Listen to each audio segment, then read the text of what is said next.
19-20 और 20-21 के बजट में प्रदेश के बेरोजगार युवाओं के लिए, किसानों के लिए सिर्फ मात्र छलावा है। मैं निवेदन करना चाहता हूं सभापति महोदय कि मेरी विधानसभा क्षेत्र में 19-20 के बजट में जो काम मुख्यमंत्री जी ने घोषणा की, पेयजल के संबंध में सोलर पंप एक भी नहीं लगा।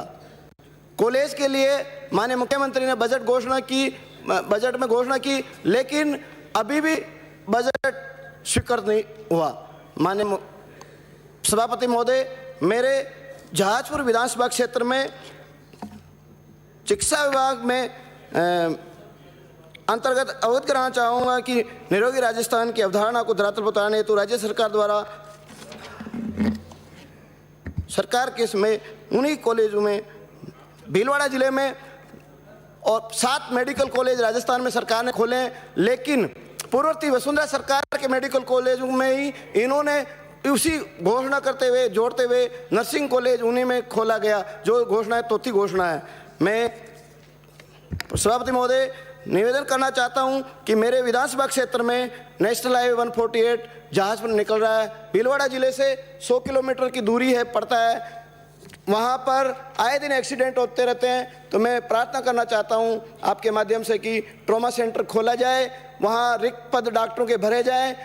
मेरे क्षेत्र में अंबरगढ़ जो सड़क के भी अंतर्गत आता है और आए दिन घटनाएं होती रहती है, सब सेंटर को क्रमोन्नत किया जाए।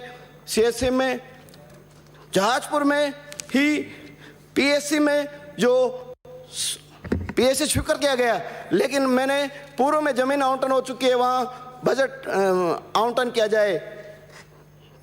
जहाजपुर में ही टिटोड़ी ग्राम में सब सेंटर, धोड़ा में सब सेंटर, भवन 3-4 साल से जर्जर अवस्था में, वहाँ भवन के लिए राशि स्वीकृत की जाए।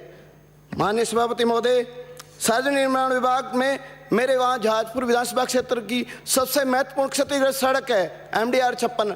आए दिन दुर्घटनाएं होती रहती है। सड़क आज MDR 56 में मुख्यमंत्री बजट घोषणा में की गई, लेकिन अभी कार्य आदेश जारी नहीं किया। 14 किलोमीटर सड़क है, आए दिन दुर्घटनाएं होती रहती है। अतः मैं निवेदन करना चाहता हूँ आपके माध्यम उस सड़क का कार्य आदेश स्वीकृति जारी कराए। DMFT फंड जो भीलवाड़ा जिले का है, हमारे पूर्ववर्ती वसुंधरा सरकार के समय के 1000 काम इस सरकार ने निरस्त करने का काम किया, और नए काम कोई स्वीकार नहीं किए, जबकि हमारा पैसा, हमारे क्षेत्र का पैसा वहाँ खर्च होना चाहिए, वहाँ नहीं किया। 350 करोड़ रुपए भीलवाड़ा जिले से राज्य सरकार हस्तांतरित कर ली गई राशि। मैं आपसे अनुरोध करना चाहता हूँ कि हमारे क्षेत्र के लिए महत्वपूर्ण कार्यों की स्वीकृति जारी कराए। माननीय सभापति महोदय, सड़क के लिए मेरे क्षेत्र की बताना चाहता हूँ। प्रमुख सड़कें हैं जो गांव वंचित है, बड़ला से सवैपुर सड़क, खेमा का खेड़ा से देवरी माता जी तक सड़क, महादेव बाबा के स्थान से सोना मास्टर का झुपड़ा सड़क, भरतखेड़ा से जहाजपुर तक सड़क, बिजेटा से बिजेडी तक सड़क, NH 148 से बड़ौदा वाया लक्ष्मीपुरा तक सड़क, NH 148 से बड़ौदा वाया लक्ष्मीपुरा सड़क, बिन्नेपाड़ा से छाजला खेड़ा सड़क, आगरा से आसोप सड़क, मुख्य मार्ग देवा की झोपड़ियाँ टिटोड़ा जाएगी सड़क, गुड्डा से देवगुरा सड़क। अतः मेरा अनुरोध है कि जिले की सबसे सड़कों को जोड़ने का प्रावधान किया जाए। मेरी विधानसभा क्षेत्र में पेयजल की समस्या है। जहाजपुर में पूरे जिले में चंबल पेयजल परियोजना का शुभारंभ हुए 12 वर्ष हो गए, लेकिन जहाजपुर मांडलगढ़ बिल्कुल नज़दीक होते हुए भी अभी तक पेयजल पानी उपलब्ध नहीं हो रहा। मेरा अनुरोध है आपके माध्यम से सभापति महोदय, माननीय मंत्री महोदय से कि वहाँ पर सरकार और अधिकारियों के द्वारा जानबूझकर राजनीतिक व्यवस्था से कार्य नहीं किया जा रहा, और कार्य किया जा रहा वो भी सड़क को, सार्वजनिक निर्माण विभाग की सड़क के बीच में लाइन डाली जा रही है, सड़क की पटरी में लाइन डाली जा रही है, जिससे वो सड़क क्षतिग्रस्त हो जाएगी। गांव के अंदर शीश सड़क को तोड़कर लाइन डाली जा रही है। मेरा अनुरोध है कि अधिकारियों के खिलाफ उचित कार्रवाई की जानी चाहिए और तुरंत हमारे को शुद्ध पेयजल उपलब्ध होना चाहिए। सभापति महोदय, मैं आपके माध्यम से निवेदन करना चाहता हूं कि इस सरकार में सिर्फ और सिर्फ काम बंद करने का काम किया है। भारत सरकार से जनजाति मंत्रालय के माध्यम से हमारे पूर्व प्रधानमंत्री अटल बिहारी वाजपेयी जी ने जनजाति मंत्रालय की घोषणा की थी और जनजाति क्षेत्र के विकास के लिए योजनाएं लागू की थी।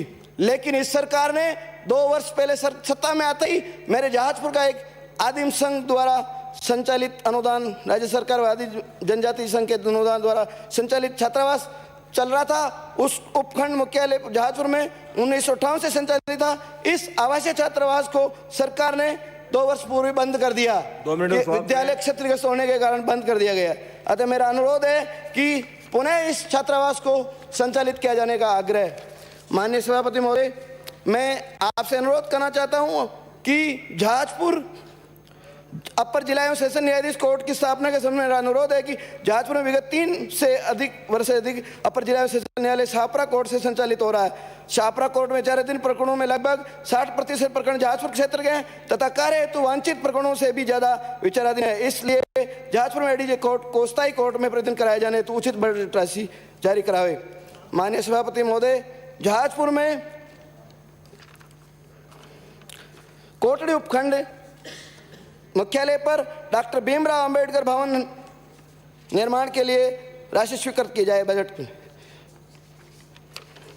माननीय सभापति महोदय, सभी उपखंड मुख्यालयों में माननीय मुख्यमंत्री जी ने कॉलेज की घोषणा की है, तो मैं कोटड़ी उपखंड मुख्यालय में राजकीय महाविद्यालय खोलने की मांग करता हूं। माननीय सभापति महोदय, कोटड़ी उपखंड मुख्यालय है, वहाँ नामांकन के आधार पर राजकीय बालिका उच्च माध्यमिक विद्यालय भी खोला जाए ताकि हमारे को लाभ मिल सके। माननीय सभापति महोदय, मेरा अनुरोध है कि जहाजपुर के बिशुनपुर के बैक वाटर में हमारा पूरा एरिया आता, लेकिन हमारे किसानों को जल स्तर की सुविधा नहीं मिल पा रही। मेरा अनुरोध है कि बिशुनपुर का जल स्तर भी बढ़ेगा, बनास नदी पर एक ऊपर एनीकट बनाया जाए जिससे बिशुनपुर का रिसाव से सिपे से जल स्तर बढ़ाया जा सके, एनीकट निर्माण किया जाए। श्री वीरेंद्र सिंह। माननीय सभापति महोदय, मेरे क्षेत्र के पर्यटन के सर्किट में सरकार ने 500 करोड़ रुपए का प्रावधान किया है। घाटारानी जैन मंदिर, चौड़ेश्वरी मंदिर, इनको विकसित किया जाए ताकि हमारे क्षेत्र का विकास हो सके।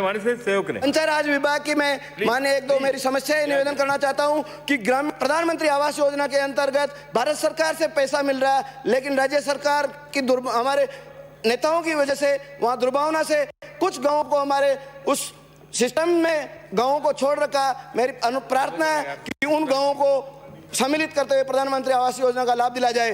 हाल ही में हमारे ग्रामीण विकास की जो योजना है, सरपंचों के द्वारा नाली, सड़क की समस्याएं हैं, जनता जल योजना का चुकारा ये नहीं किया जा रहा। सभापति महोदय, सभापति महोदय, आपने जो बजट में 1 मिनट मुझे बोलने का अवसर दिया, समय की अपनी सीमा है, बार बार आग्रह नहीं करना पड़े। जब आपसे मैं कह दूं तो प्लीज सहयोग करें आप मुझे, ताकि